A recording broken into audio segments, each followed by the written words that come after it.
Tantor Audio, a division of Recorded Books, presents Spiked by C.P. Ryder.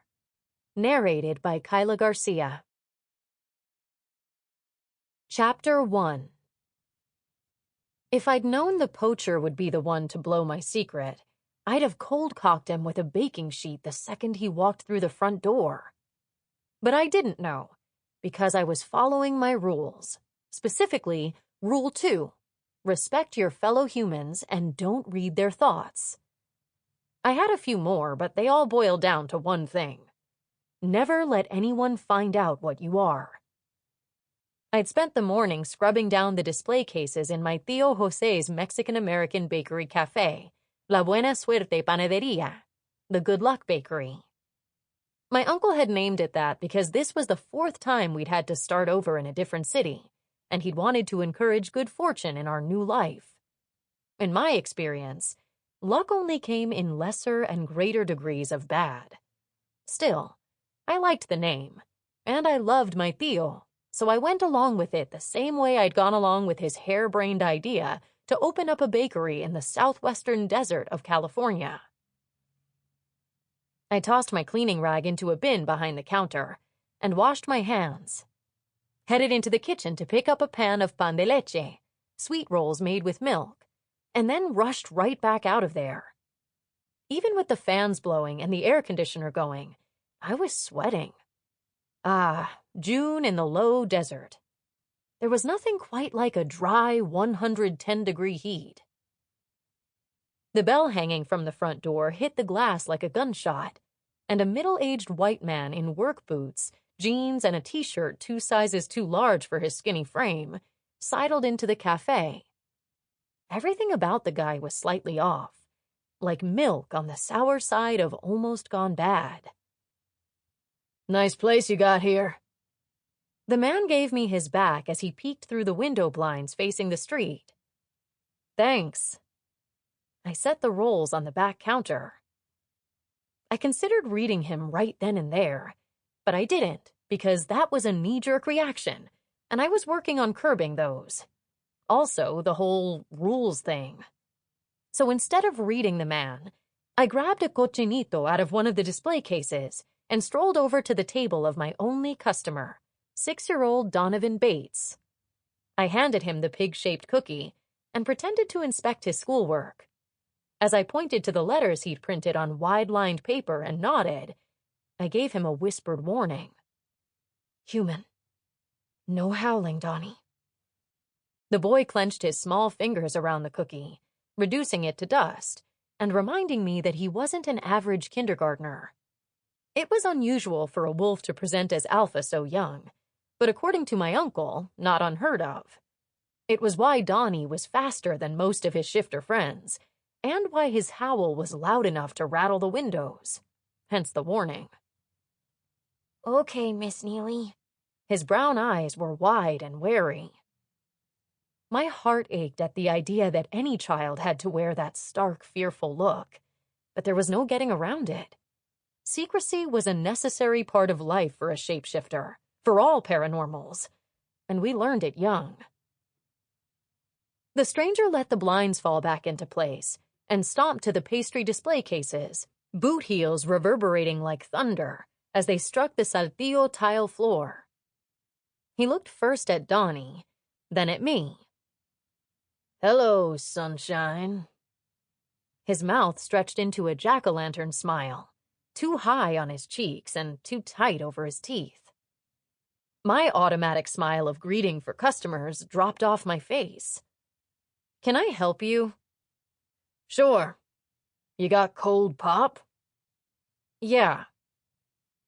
I moved back behind the display cases, keeping Donnie in my line of sight, and indicated the last of 3 chalkboard menus on the wall with a chin flick. "I'll take a large cherry cola." "To go?" One could hope. "Nah, I'll drink it here."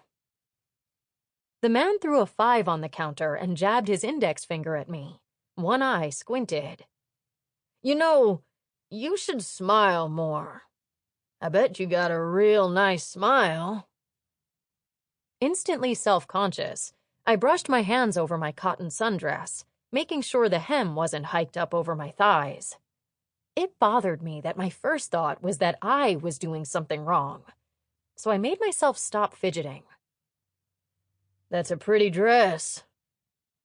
The man's corpse-like gray eyes raked over me from ponytail to thighs, making me glad I wasn't reading his thoughts. "Orange looks real pretty on you, miss. Bright and sweet against all that." He licked chapped, cracked lips.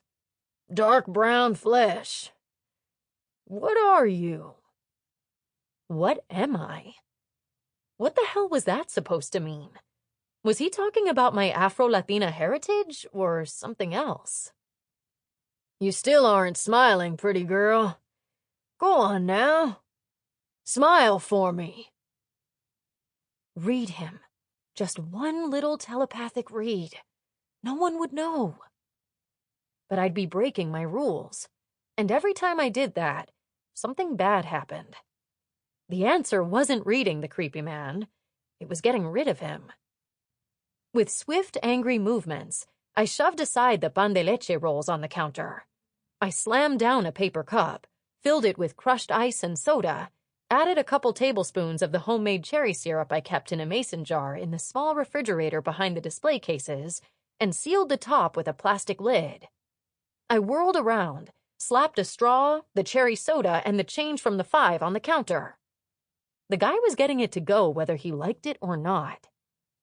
"Your drink is ready." It took me approximately 1 minute to make the drink, cup to lid. During that time, the man had made his way over to Donnie. His skeletal fingers gripped the edge of the square wooden table as he smiled down at the boy. "I see you're working on your letters, young man." "Yes, sir." Donnie's voice wobbled. "That's a very nice W. Do you have a favorite word that starts with that letter?" Donnie squeezed his trembling hands into tiny fists and pulled them tight to his belly. "No." The word was so faint that if I hadn't seen his lips move, I wouldn't have thought he said it. "No? But you drew a picture of a wolf right there." Donnie's gaze traveled from his paper to the man's face, but he said nothing. "Why do you like wolves? Don't be shy. You can tell me." Uh-oh. The next thing I knew, I was breaking Rule 2 and invoking Rule 3. If you must read someone, have a damn good reason for it. I focused on the man, dropped my mental block. His thoughts rushed into my head in a filthy loop. "Stick the kid. Grab the female. Stick her. If she's breeding." My breath whooshed out of my lungs, and my stomach turned inside out. Poacher. Though I'd never met one, both my parents and my uncle had taught me the dangers of paranormal poachers. Callous mercenaries. They kidnapped shifters and other paranormal beings and sold them to wealthy collectors. Most humans had no idea paranormal beings existed, and those that did tended to keep that information to themselves, either out of respect or out of fear. Not poachers. Those lowlifes hung on the bottom rung of a long ladder of enemies in the paranormal world. I needed to get Donnie as far away from this one as I could. "Come on, kiddo. It's time to go meet your mom." I stepped between Donnie and the strange, raw-boned man and scooped the boy up into my arms. He was small but heavier than an average child, due to his muscle mass. "She'll be worried if you don't hurry. Probably call a pack of friends in." Subterfuge was not my strong point. I'd be the first to admit that. The poacher in front of me would likely be the second. "Something wrong, missy?" His eyes pinched into slits. "Bitch is nervous." "Not at all." My voice was too high and too fast as I edged closer to the counter and farther from him. "Did you want to order anything else?" "No. Soon as she puts it down." It. Not him. The guy made my flesh crawl. The little one isn't done with his schoolwork. The poacher swiped Donnie's wolf drawing off the table and started toward us. He held the paper over his right hand as if hiding something. Donnie's skinny legs dangled a mere foot off the floor. I bounced him higher in my arms and whispered, "Run to your mom. Fast as you can." Can't hold that pup much longer. When she... Shifters, even little ones, moved fast. I sidestepped behind the counter and set Donnie on his feet. The boy hooked around the display cases and rocketed out the front door. The bell smacked against the glass. Another gunshot in the otherwise silent cafe. The poacher stared straight at me, shock wiping the gaping smile off his face. Worth 10 times the bounty of a shifter. Retirement? Here I moved back behind the register and pointed to his drink, which had sweated a ring of condensation on the counter. "I took the liberty of making your drink to go. We're closing early today, so you're going to have to leave." Can't do that, he rasped. No, I surely can't. Telepath. Sweat dribbled down the sides of the poacher's face, even though the bakery was air-conditioned and all the ceiling fans revolved at maximum speed. Jaw said. He lunged, backing me against the counter behind the display cases. His body was damp, clammy, something I sensed even before he got close, and he smelled like a casino ashtray. I reached behind me, dislodging a pile of plastic bags before my fingers curled around the edge of the baking sheet with the rolls on it. If I could get a grip on the thing, I could brain him with it. It was heavy enough, and that way I wouldn't have to use my ability to... It won't hurt, he whispered. Don't worry. What won't hurt? A malicious gleam in his bloodshot eyes. The poacher stabbed a hypodermic needle into my leg. Fire shot through my veins. My heart slammed against my chest, propelling the drug through my system until the taste of metal flooded my mouth, and I exhaled in a rush of fiery, medicated air. Bastard, I wheezed. All my life, he chuckled. Don't worry. I know you're a telepath, not a shifter, so I'm giving you the human dose. I want to knock you out, not kill you. You're worth nothing to me dead. Not a telepath, I mumbled. The world went brown and gray. My eyelids drooped. I fought the oblivion, but it was gaining ground. There was no time for finesse. Not that I cared a thing about hurting the poacher. When my burning lungs were as empty as I could manage without passing out, I sucked in a chest-expanding breath and dropped all my barriers. The self-imposed psychological ones, as well as the metaphysical ones. My rules were officially out the window. I've got just the collector for you, telepath. Pays good, and is always in the market for breeding stock. He squeezed the plunger again, releasing more of the potent drug into my system. Sleep now, my pretty little payday. Not telepath. Now don't lie, little one. He threw his head back and laughed. Of course you're a telepath. How else would you have been able to read my mind? Not only telepath. The drug heated my veins, coated my tongue, buzzed my brain. I was losing ground. I had mere seconds to attack, but then I only needed one. Well, what else are you? A shifter? He examined the hypodermic needle. That's good.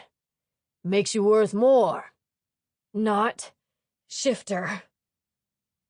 I focused on the frequency of his brainwaves. The adrenaline pumping through his body made them strong, easy to grasp. Once I picked up the rhythm of his brain, I locked on. Then, what are you? He shook his head as if to clear it. He was definitely feeling me now. Guess. The poacher's expression swung from gleeful to horrified. He reached for his head with one hand. The other was still gripping the injection needle. What are you? A telepath? I finally gave him that smile he kept asking me for. A spiker telepath. I stabbed deep into his brain. A scream caught in his throat. His mouth fell open in a rictus of pain and terror. Spittle formed in the corners of his mouth and drooled down his chin. Oh, God. His thoughts flooded into my head easily now. Please stop. Hurts. Although I'd never been spiked myself, I'd heard that the sensation is similar to having a red-hot ice pick plunged into one's skull. But spiking wasn't only about pain. It wasn't only about reaching into someone's mind and yanking out the things they'd prefer to keep hidden either. At its best, spiking was the involuntary intrusion and subsequent manipulation of the conscious mind. Unfortunately, this was also spiking at its worst. Please. His brain was a sheet of origami paper, folding this way and that, until it took on an entirely unrecognizable new shape. Hurts! He screamed, and I gasped. Being linked to another being through a spike meant that it was possible for me to feel everything they felt. It meant watching the poacher die from the inside out. I shoehorned distance between our minds as best I could, tried to keep the pleasure I felt at his pain from flooding into my brain. He sobbed, but only a trickle of sound came out. Hurts! My back teeth ground together as I tried to rein in the power rushing through me. My head screamed, and bile burned the back of my throat. I wanted to disable the poacher, not kill him. Problem was, it had been a long time since I'd used this ability. I was drugged, and I'd never been good at control. We collapsed to the floor, me dragging the baking sheet of pan de leche rolls onto my head, the poacher grasping the plunger end of the hypodermic sticking out of my leg. His finger slipped, pushing more drug into my system, and I felt my hold on his brain loosening, felt myself floating away. Something slammed against the back door. My uncle crossed the doorway from the kitchen into the cafe, shedding clothing as he moved. Mija? Are you okay? I tried to give him a thumbs up, but my fingers were numb. Who is this man? Poacher, I rasped. Tío José howled so loudly the glass in the windows vibrated. Fur sprouted on the sides of his face and on his arms. The poacher was already dead by the time my uncle seized him by the throat with a clawed hand. But he crushed the man's trachea anyway, presumably to make sure. Chapter 2. I woke up on the bakery floor with a wolf in my face. The wolf's fur was more gray than black, and his golden eyes drooped. The peak of one of his ears was bent at a funny angle, and his silver muzzle was stained red. Behind the wolf lay a body, or at least what used to be a body. I sniffed the air, expecting the vanilla, cinnamon, and nutmeg scents that normally perfumed my uncle's and my clothing. Instead, all I smelled was wet fur and fresh blood. How long had I been out? I squinted up at the clock we'd never changed to daylight savings time. Was it spring forward, fall back? Or was it spring back, fall forward? The first one sounded a little more correct, which meant I'd been out for only half an hour. I wasn't a shifter with a crazy fast metabolism, but I was paranormal, which meant a human dose of the poacher's drug wouldn't hold me for as long as it would a human. However, I'd expected to be out longer than this. You okay, Tío? I had trouble getting the words out. My tongue was dry and too thick for my mouth. I heard you scream before I passed out. It's getting worse, isn't it? The wolf whined. If my uncle wouldn't discuss the reason shifting was so painful for him in human form, I definitely wasn't going to get anything out of him in this form. Fine. We'll talk about it later. I slurred the words. My head floated on a cloud 6 feet from my body. Anyone see what I did? He shook his head, spattering blood on the back of the display cases, the counter, and me. Cut it out. I just cleaned those. Dizzy from the drugs, I attempted to sit up. Made it on the second try. Stupid poacher and his stupid drug. I was going to have a headache soon, one of the splintering kind. Not to mention the evil nightmares I'd picked up from the poacher's vile brain that would come to haunt me in my dreams. Doors locked? I patted my head. My ponytail had come loose, and I now had chestnut brown frizz in my face and down my back. The wolf nodded, gave a short yip of disapproval. Geez, only asking. The back door to the bakery opened and then slammed shut. Neely? Are you okay? Della Bates, Donovan's mother, called out from the kitchen. She was my age, late 20s, brown-eyed and brunette, Irish pale and petite. Although she was an alpha wolf, she had to be the least threatening shifter I'd ever met. Donnie told me everything. Doors locked? I glared at my uncle. Back door? The wolf whined and covered his eyes with one paw. Hey. I tried to untangle my tongue long enough to yell out a warning. Don't let Donnie come in here. It's a mess? Della appeared in the doorway, perky ponytail swinging.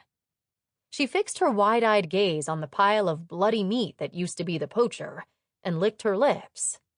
It was unnerving, the way she eyed the poacher's corpse as if it were a slab of barbecued tri-tip. It was normal behavior for shifters, but I'd never get used to witnessing it.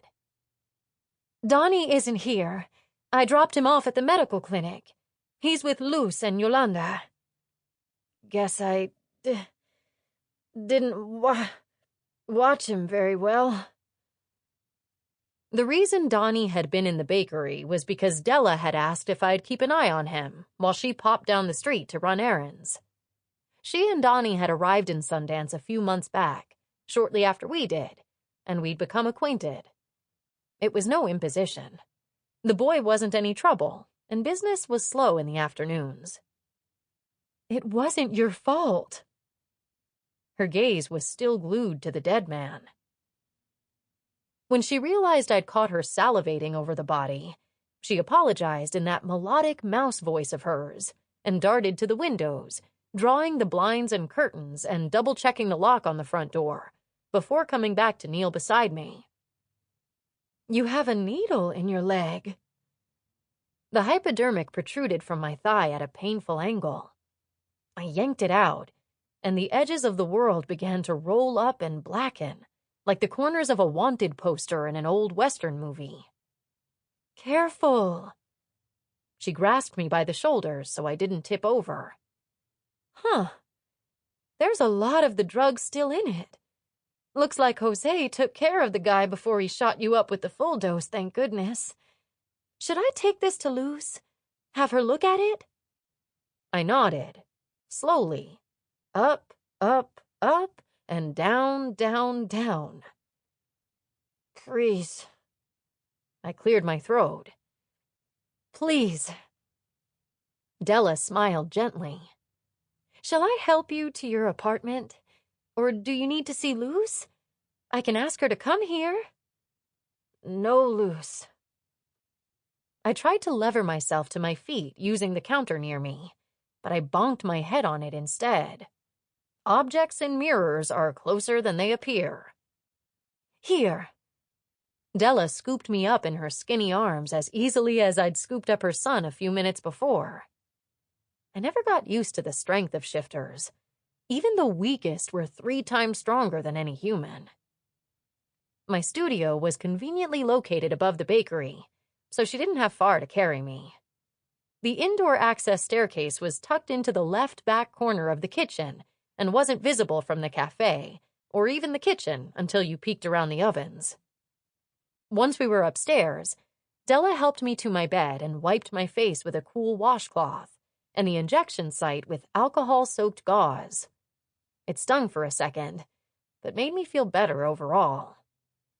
She stood, hands on hips, and surveyed the room. Cozy. The top of the stairs led into my living room space, where 2 low chairs were pushed together to create a small sofa in front of a square coffee table. Beyond the living area, nestled in a nook, was my kitchen.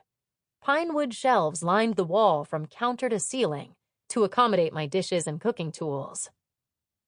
You like to cook? Like your uncle? Della asked. Mm-hmm. I closed one eye in an attempt to stop the room from spinning. To the left of the kitchen was a bathroom with a standard-sized tub and shower. I'd sacrificed valuable living space so I could have that tub, and it was more than worth it. Across from the bathroom lay a pine platform upon which sat my full-sized bed.